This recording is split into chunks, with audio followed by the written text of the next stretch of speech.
საჯარო სკოლებისა და საბავშვო ბაღების მშენებლობისთვის განკუთვნილი ფულის მითვისებისთვის დაკავებული ორი პირი სასამართლო პატიმრობაში გაუშვა. ბესიკ და ალექსანდრე ბერძენიშვილებს 9 მილიონი ლარის მითვისებასა და დოკუმენტაციის გაყალბებას ეთავებიან.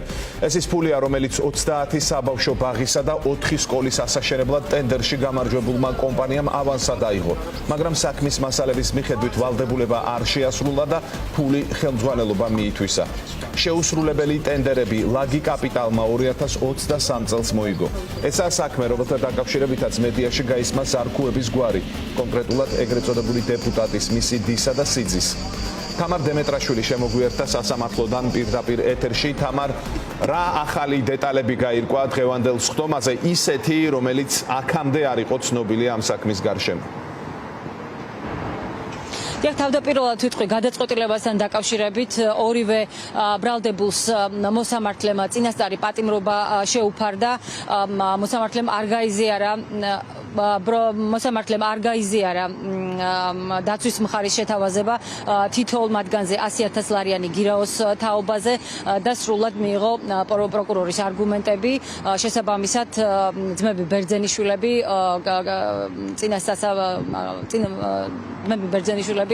წინასწარ პატიმრობაში დატოვა და მნიშვნელოვანი ახალი დეტალი, რაც დღეს უკვე პროცესის მსვლელობისას გახდა ცნობილი, არის ის, რომ პროკურატურის განცხადებით ძმები ბერძენიშვილები 2023 წლის თებერვლიდან უკვე ამ კომპანია ლაგი კაპიტალის ფორმალური მფლობელები იყვნენ და შესაბამისად მათი ხელმძღვანელობით ხდებოდა ტენდერების მოგებაც და შესაბამისად ისინი არიან პასუხისმგებელი იმ შედეგზეც, რაც ამ ტენდერების შედეგად და შეუსრულებლობის შედეგად დადგა.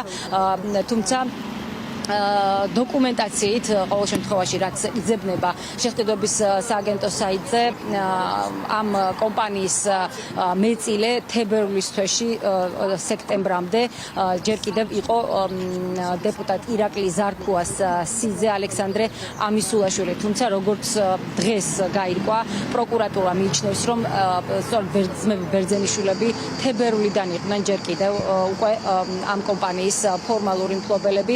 შესაბამისად ამ ეტაპზე გაურკვეველი რჩება მოხდება თუ არა მისი დაკითხვა. დღეს ჩვენ ვკითხეთ პროკურორს, გამოკითხავს თუ არა ის გამოიკითხება თუ არა ალექსანდრე ამისულაშვილი.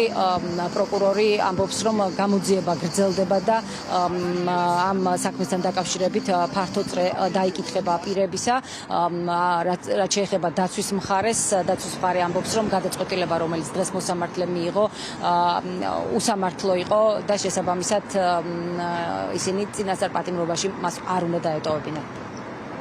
გამოძიებით დასტურდება, რომ ლაგი კაპიტალი სახელმწიფო შესყიდვებში მონაწილეობას მხოლოდ მას შემდეგ იღებს, რაც ლაგი კაპიტალის ხელმძღვანელი პირები და მმართველები ხდებიან ბესიკ და ალექსანდრე ბერძენიშვილების სახელმწიფოს მხრიდან გამოყოფილი იყო მილიონობით ლარი და დგინდება, რომ აღნიშნული თანხები ბრალდებულებმა უკვე არა მშენებლობისთვის, არამედ პირადი მიზნებისათვის განკარგეს და ძირითადი თანხები სხვადასხვა პირადი დანიშნულებით, ესე ვთქვათ, განკარგეს. სასამართლომ სრულად გაიზიარა ბრალდების მხარის პოზიცია, მათ შორის ის, რომ მათ ბრალიედებად განსაკუთრებით მძიმე კატეგორიის დანაშაულის შადენისათვის და აღკვეთის ღონისძიების სახით შეუფარდა პატიმრობა.